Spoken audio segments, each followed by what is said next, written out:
اور آگے میں آپ کو بتاؤں، اتنی نہیں کئی آیتیں آپ کو بتاؤں. حضور پاک صلی اللہ تعالیٰ علیہ وسلم کی بارگاہ میں لوگ جب سوال کرنے آتے اور ایسے ایسے سوال کرتے کہ حضور اکرم صلی اللہ تعالیٰ علیہ وسلم کو اس طرح کے سوالات کیے جاتے جو عام انسان کے لیے نہ ہوں، اور معاذ اللہ رب العالمین خدائی کے درجے پر پہنچانے کی باتیں کی جاتی، تب اللہ تبارک و تعالیٰ نے حضور صلی اللہ تعالیٰ علیہ وسلم سے ارشاد فرمایا قل انما انا بشر مثلکم، اے محبوب ان سے کہہ دینا میں تمہاری طرح بشر ہوں، مگر یہ کہ مجھے اللہ کی طرف سے وحی آتی ہے. عزیزان گرامی وقار، اب بات یہاں بھی آتی ہے حضور پاک صلی اللہ تعالیٰ علیہ وسلم کی اولاد امجاد. ہر مسلمان کو یہ بات معلوم ہونی چاہیے میرے آقا کی اولاد کتنی تھی، ان کی ازواج مطہرات کتنی تھی، حضور نے کتنی شادیاں فرمائی، صحابہ کی تعداد کیا تھی، عشرہ مبشرہ کتنے تھے، کون تھے، یہ سب باتیں ہر مسلمان کو معلوم ہو، اس لیے کہ وہ اگر اپنے نبی کی سیرت نہیں جانتا تو پھر کس کی سیرت جانے گا؟ کون ہے جو تمہارا آئیڈیل ہے، کون ہے تمہارا نمونہ عمل؟ میرے آقا صلی اللہ تعالیٰ علیہ وسلم کے 3 بیٹے ہوئے اور 4 بیٹیاں ہوئی. بیٹوں میں تینوں بیٹے ابتدائی زندگی میں انتقال فرما گئے، یہاں تک کہ 6 مہینے سے زیادہ کوئی بھی بیٹے آپ کے باحیات نہ رہے. حضرت عبداللہ، حضرت قاسم، حضرت ابراہیم. اخیر میں حضرت ابراہیم کا انتقال ہوا جب ان کی عمر 6 مہینے سے بھی کم کی تھی. اب میرے آقا صلی اللہ علیہ وسلم کے بیٹوں میں کوئی باحیات نہ رہے، بیٹیاں زندہ رہیں. حضرت زینب، حضرت رقیہ، حضرت ام کلثوم اور سیدہ کائنات سیدہ فاطمہ الزہرا رضوان اللہ علیہن اجمعین، یہ چاروں بیٹیاں باحیات تھیں. اب سنیے، جب حضور کے 3 بیٹوں کا انتقال ہوا، جاہلانہ رسم و رواج اگر ہمارے ہاں پنپ رہی ہے تو وہ بھی سمجھ لیں. بعض لوگ یہ سمجھتے ہیں کہ بیٹا نہ ہو تو نسل کیسے چلے گی، بیٹا نہ ہو تو وراثت کیسے تقسیم ہوگی، وارث کون بنے گا. یہ جہالت کی باتیں چھوڑ دو، یہی مکہ کے کافروں نے باتیں بنائی.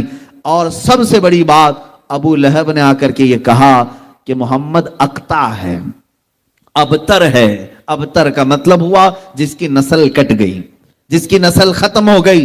ابتر لفظ، اقطع لفظ، اس نے کہا حضور اکرم صلی اللہ تعالیٰ علیہ وسلم کو برا بھلا کہنے کے لیے، توہین رسالت کے لیے یہ جملہ استعمال کیا کہ اب بیٹے تو سب ختم ہو گئے، اب کوئی بیٹا نہیں، نسل کہاں سے چلے گی، نسل کٹ گئی ہے. رسول پاک صلی اللہ تعالیٰ علیہ وسلم کو جب کوئی ظالم اس طرح کی طعن و تشنیع کرتا ہے، اگر میرے آقا صلی اللہ علیہ وسلم کبیدہ خاطر ہوئے تو رب ذوالجلال نے آپ کو کبھی بھی ملول نہیں چھوڑا، اور نہ ہی رب ذوالجلال نے آپ کو کبیدہ خاطر اور غمگین چھوڑا، بلکہ آپ کے دل کی تسلی کے لیے رب ذوالجلال نے ایک سے ایک انعامات کی بارشیں فرمائی. اللہ تعالیٰ نے فوراً پوری سورہ اتاری. اے محبوب صلی اللہ تعالیٰ علیہ وسلم، یہ ظالم آپ کو کہہ رہے ہیں نسل کٹی ہے، آپ اقطع ہیں، ابتر ہیں. اللہ تعالیٰ نے فرمایا انا اعطیناک الکوثر فصلی لربک وانحر ان شانئک هو الابتر. اے محبوب، ہم نے تو آپ کو کوثر عطا کیا ہے، ہم نے آپ کو کوثر عطا کیا ہے. آپ اپنے رب کی عبادت کریں، قربانی کریں. آپ کی نسل کٹی نہیں، آپ کے دشمن کی نسل کٹی ہوئی ہے. یہ رب ذوالجلال کی طرف سے اعلان ہوا ان شانئک، اے محبوب بے شک آپ کا دشمن کٹی ہوئی نسل کا ہے. پتہ یہ چلا گستاخان رسول کے خلاف جواب دینا اور انہیں بات کرنا یہ سنت الہیہ ہے، یہ رب ذوالجلال کا قانون ہے. اللہ نے جو فرما دیا وہ حق ہے. اب سنیے، میرے مصطفیٰ کریم صلی اللہ علیہ وسلم کو گالی دینے والا، گستاخی کرنے والا، جس نے کہا تھا نسل کٹی ہوئی، ڈھونڈ کر کے نکالو پوری دنیا بھر میں ابو لہب کی اولاد کہاں ہے، ابو لہب کے بیٹے کہاں رہتے ہیں، اس کی وراثت کن میں تقسیم ہوئی. آپ ڈھونڈ کر کے نکالیں گے، کہیں آپ کو پتہ نہیں چلے گا اس کی اولاد کیا، اس کے پوتے پوتے اور نواسوں تک بھی اولاد نسل نہیں چل سکی، اولاد ہی ختم ہو گئی اور اس کا نام و نشان بھی مٹ گیا. ابو لہب کی جو موت ہوئی اس حالت میں ہوئی کہ اس کو سخت ترین بیماری لاحق ہوئی، یہاں تک کہ اس کو ایک گڑھے میں ڈال کر کے اس کے ہی بچوں نے پتھر اس پر ڈالے تھے، اتنے پتھر مارے گئے تھے کہ اس کا جسم پورا پتھروں سے لہولہان تھا. وہ خود مٹا، اس کی اولاد نہیں رہی، لیکن آؤ میرے رب ذوالجلال نے میرے مصطفیٰ کی جو شان بیان کی، انا اعطیناک الکوثر، اس آیت کی تفسیر کے اعتبار سے آج ہندوستان نہیں، جے پور راجستھان نہیں، بلکہ دنیا کے کسی بھی کونے میں جاؤ رسول اللہ کی آل و اولاد کی خوشبو تمہیں ضرور نظر آئے گی۔ ہر جگہ سادات موجود ہیں، سید حضرات موجود ہیں۔ یہ کس کی نسل ہے؟ یہ فاطمۃ الزہرا کی نسل آج پوری دنیا میں ہے، جن کو میرے آقا صلی اللہ علیہ وسلم نے اپنی اولاد فرمایا ہے۔ عزیزان گرامی، حضور کو کہنے والے کہ نسل کٹی ہے، وہ خود کٹ گئے، مگر میرے مصطفیٰ کی نسل آج پوری دنیا میں جس طرح محفوظ ہے، کائنات میں کسی کی نسل اس طرح سے محفوظ نہیں۔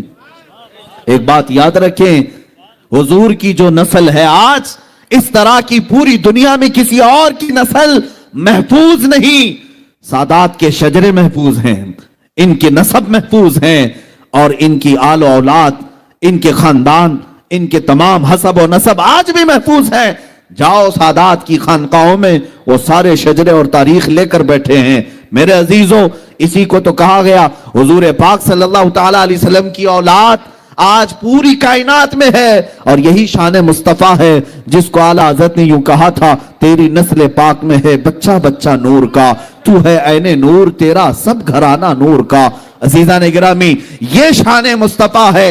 جب کبھی کسی نے حضور کی ذات پر انگلی اٹھائی تو جواب کہاں سے آیا؟ خود خدائے قدیر و جبار کی طرف سے آیا۔ اللہ نے کبھی سورہ والضحیٰ اتاری، کبھی سورہ لہب اتاری، کبھی سورہ کوثر اتاری۔ اب کوثر کا معنی میں بیان کر کے حضور کی شان پاک کے چند آپ کے سامنے جھلکیاں رکھ دوں۔ کوثر کیا چیز ہے؟ کوثر کس کو کہتے ہیں؟ بعض لوگ یہی سمجھتے ہیں کوثر ایک نام ہے یا پھر حوض کوثر ہے۔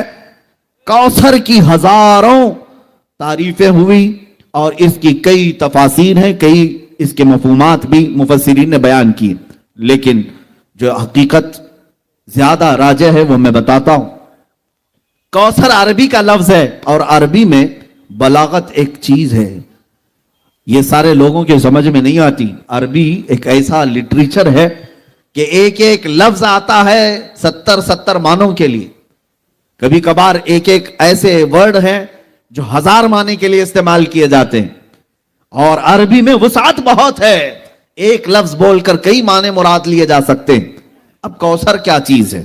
اب میں آپ کو بتاتا ہوں۔ عربی میں ایک لفظ ہے کثیر۔ کثیر زیادہ کو کہتے ہیں، قلیل کا اپوزٹ کیا ہے؟ کثیر ہے۔ جیسے دن کا اپوزٹ رات ہے، سفید کا اپوزٹ بلیک ہے، کالا ہے۔ یہ اپوزٹ چیزوں کو میں بتا رہا ہوں۔ قلیل اگر کوئی چیز ہے تو تھوڑی ہے، تھوڑی چیز کو عربی میں کیا کہتے ہیں؟ قلیل، اور اس کا اپوزٹ کیا ہوتا ہے؟ کثیر۔ سمجھ میں آ رہی بات؟ میں سمجھا کر کے جانا چاہتا ہوں۔ کثیر قلیل کا اپوزٹ ہوتا ہے۔ اچھا، اگر کثیر سے بھی زیادہ بولنا ہے، مثال کے طور پر 10 کے اپوزٹ میں 100 لے کر کیا گئے، ایک طرف 10 روپے ہے، یہ قلیل ہے، 100 روپے کیا ہے؟ کثیر ہے۔ لیکن ہم کو اور بھی زیادہ بولنا ہے تو عربی میں اس کو اکثر کہتے ہیں۔ کیا کہتے ہیں؟ اکثر۔ کثیر سے بھی زیادہ ہو تو اکثر ہے۔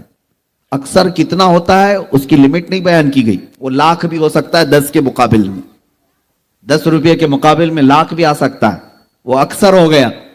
اب اگر اکثر سے بھی زیادہ بولنا ہے تو اس کو کوثر کہا جاتا ہے۔ اسے کیا کہا جاتا ہے؟ کوثر کہا جاتا ہے۔ ایک ہے کثیر، اس سے زیادہ کو اکثر کہتے ہیں، اس سے بھی زیادہ ہو تو اسے کیا کہتے ہیں؟ کوثر۔ یہ 3 جملے تو یاد رکھو مسلمانوں، 3 باتیں تو یاد رکھو، کثیر، اکثر اور کوثر۔ اب میں یہ آیت پڑھتا ہوں۔ اللہ نے فرمایا انا اعطیناک الکوثر، اے محبوب ہم نے آپ کو کوثر عطا کیا۔ یہ کتنا ہے کوثر؟ کیسے اندازہ کر سکیں گے؟ مولا تو نے ہمارے نبی کو کیا دیا، کتنا دیا، اسی سے آپ اندازہ کر لیں۔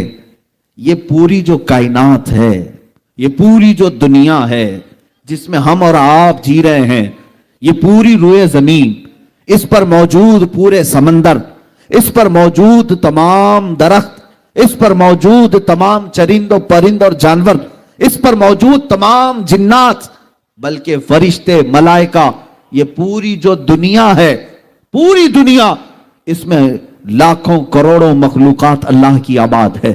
کیڑے مکوڑے الگ، چرند و پرند الگ، جانور الگ، بہائم الگ، سمندر کی کروڑوں مچھلیاں الگ، جنات کی بے انتہا تعداد الگ، یاجوج ماجوج کی کثرت الگ، آسمانوں میں رہنے والی مخلوقات الگ، ملائکہ، فرشتے، یہ تمام مخلوقات الگ.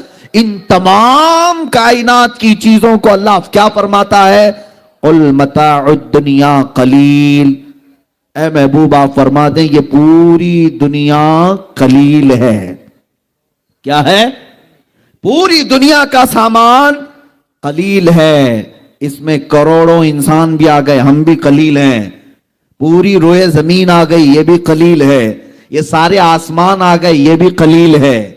یہ ساری کائنات کے ہر ذرے اس میں آ گئے، یہ قلیل ہے. اب رب ذوالجلال ارشاد فرماتا ہے یہ پوری کائنات قلیل ہے. کیا ہے؟ قلیل ہے.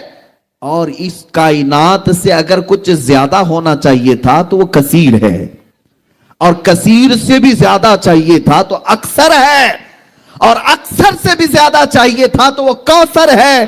اے محبوب ہم نے آپ کو یہ پوری کائنات میں موجود یہ قلیل نہیں دیا، اس سے تھوڑا زیادہ کثیر بھی نہیں دیا، اس سے زیادہ اکثر بھی نہیں دیا. اے محبوب ہم نے تو آپ کو کوثر دیا ہے، ہم نے آپ کو کوثر عطا کیا ہے. عزیزان گرامی وقار، یہ شان مصطفیٰ ہے. رسول پاک صلی اللہ تعالی علیہ وسلم کو اللہ فرما رہا ہم نے کوثر دیا ہے. اسی لیے شاعر نے کہا تھا حسن یوسف دم عیسیٰ ید بیضا داری، آنچ ہما خوباں دارند تو تنہا داری.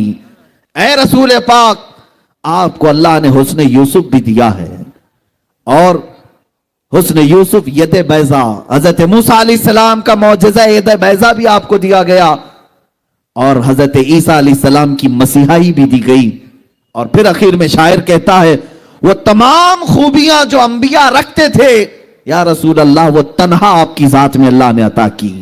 اور اسی کو اعلیٰ حضرت فرماتے ہیں ذات ہوئی انتخاب وصف ہوئے لاجواب، ذات ہوئی انتخاب وصف ہوئے لاجواب، نام ہوا مصطفیٰ تم پہ کروڑوں درود.